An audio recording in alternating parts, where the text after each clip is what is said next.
All right, it's time to work on the writer's journal.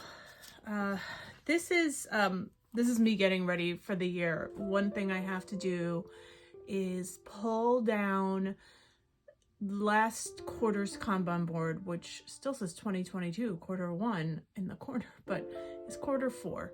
I accomplished almost everything I wanted to do, with a few exceptions, but I had a few big things on my plate.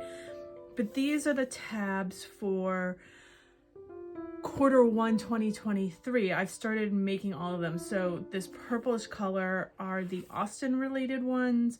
This deeper blue, this color is for the fantasy and horror.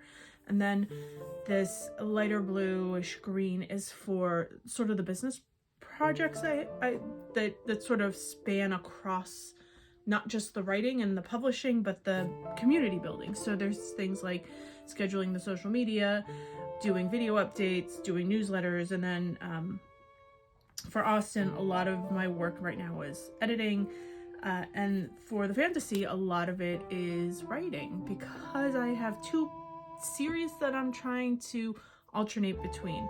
But what I did, and this is a very borrowed from Sarah Cannon model. I did do the heart breathing stuff off and on.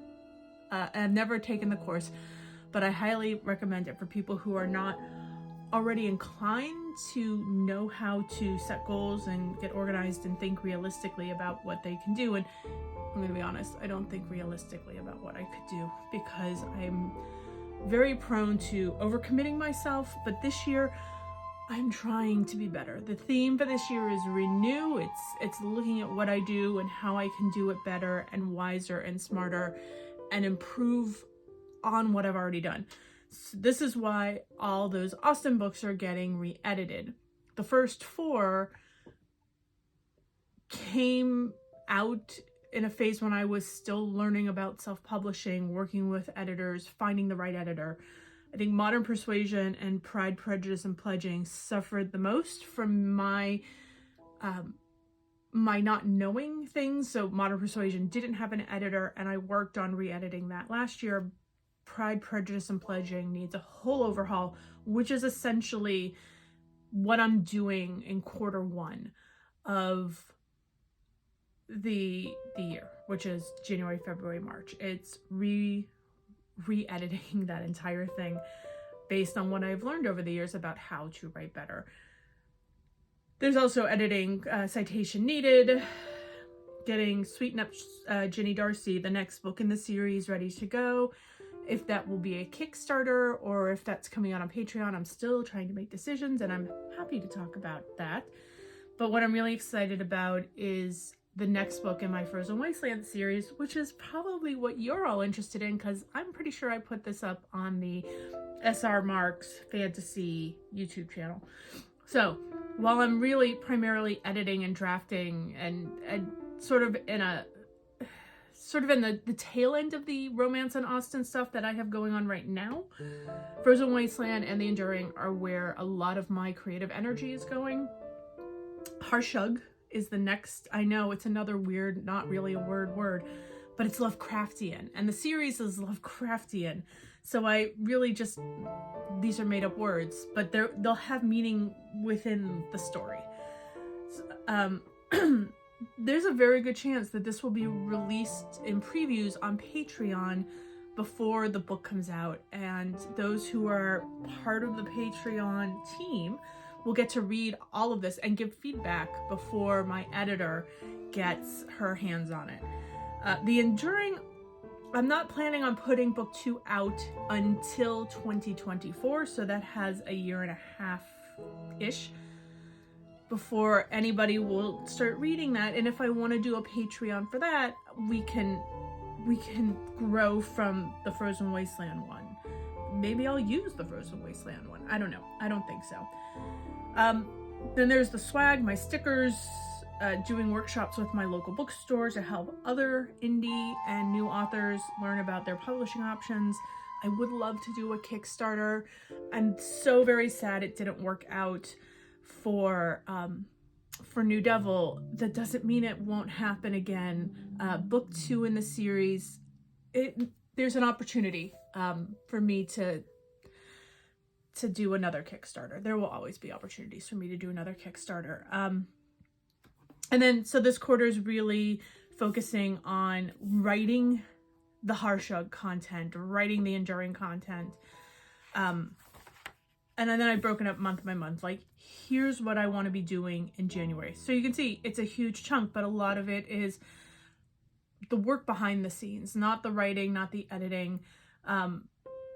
It's just going to be a build up to something more. So January, February, March, going to be pretty focused on the editing side of things for me. There's a doll who's going to have a role in things, especially on social media. So playing with that. It's Camp NaNoWriMo in April that I'm building to, when I am entirely focusing on short stories for both romance and fantasy. Because I want to, I want the Patreon to be, if we do this Patreon for Harshug, I want it to start when Harshug would have started. So that would be like October. So I've written down my January breakdown of what I can do. And this is what I've borrowed from Sarah Cannon primarily. It's this sense of how much time do I actually have available to me, and how many hours can I work in a day? I don't have 7 days a week to do writing work. I have 2.5, 3 if I'm lucky, over a course of 4 days, essentially. There's a chance that I might, like, on days I work from home, have enough energy to do 2 more hours in the evening of book work and writing work, but I can't guarantee that. So I've estimated this month I have 56 hours of time, and where I struggle is acknowledging how much of my time is spent doing things within that, because it's sort of scattered. But for me right now, it's recognizing that I have a finite amount of time that is different every month, that there are some days like Monday the 16th where I might have more because it's a day off of work. It ebbs and flows every month.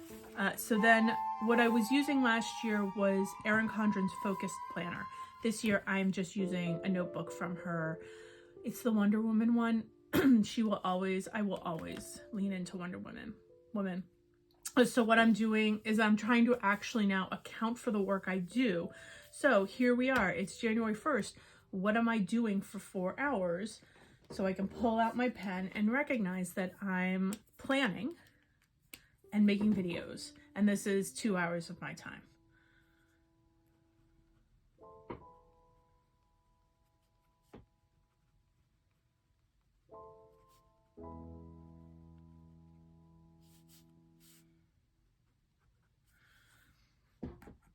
But the question is, what will I do with the other 2 hours? And then tomorrow, I'm only going to guarantee myself 2 hours of work time because I have my mastermind group, which is a 2-hour commitment. And then I won't have time again until Friday, where I can maybe squeeze in 2 hours. But very likely, I might be able to squeeze in more, knowing that I'm working from home 3 days this week. Or at least I think I'm working from home. And then I have these other notes to myself, like, I have these things, they're stupid haikus. I take my photos from my picture roll and I write stupid haikus to go with them. And they're dumb, but I've had them for 5 years or longer. And I'm trying to figure out how many I have and how many have been published in different places and are still out there. I think I put them on my original Patreon. And I feel like, especially for the fantasy fans, there's some fun in this. If I do a Patreon, this could be additional content. But I'm just trying to figure out what I have, how many have been written, how many photos have been identified, and how I might use them to have fun with my readers. And if this is something like, should I put these in newsletters once a month? Should we move them to Patreon? Should they just be their own thing? I don't think they're worth it. So it doesn't matter at this point. They're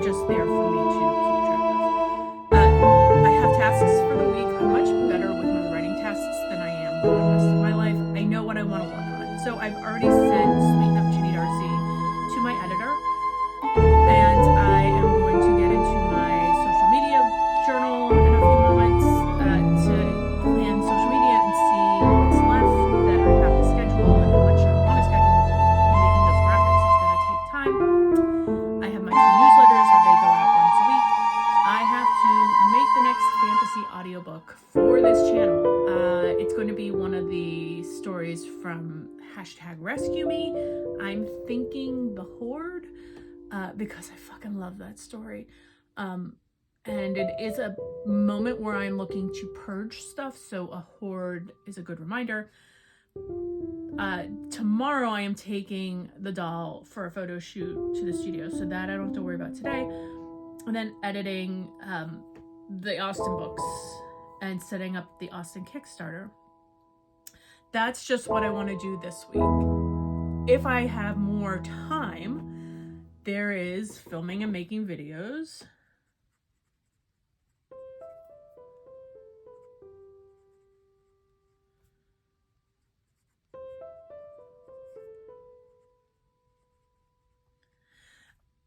And then I have to consider writing a story.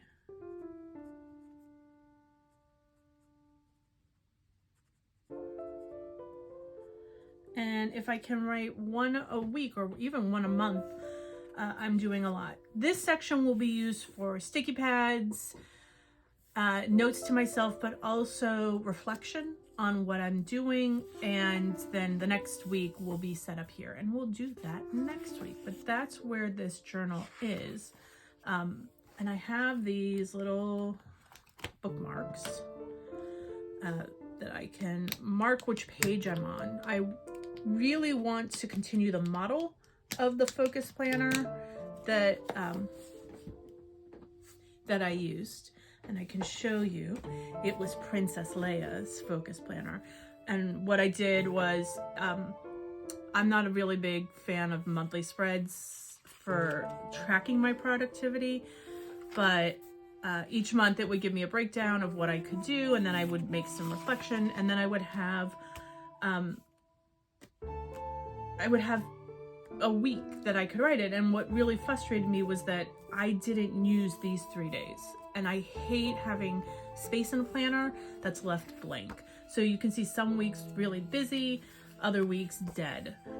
Some weeks, this was recovery. This was when I was healing. I didn't have energy for this. So they became washi boards because what else could I do? And then, of course, my extensive collection of stickers made an appearance throughout the journal. So I want to use my own design this year as much as I love this journal. I mean, it's Princess Leia. I have my role models. They're all old. It's always going to be Wonder Woman, Princess Leia, any of these women that I grew up seeing in media. Buffy is not a role model, but I do still want to be her. So every week I'll keep you updated on how this goes and how this checks off. But that's the writing planner.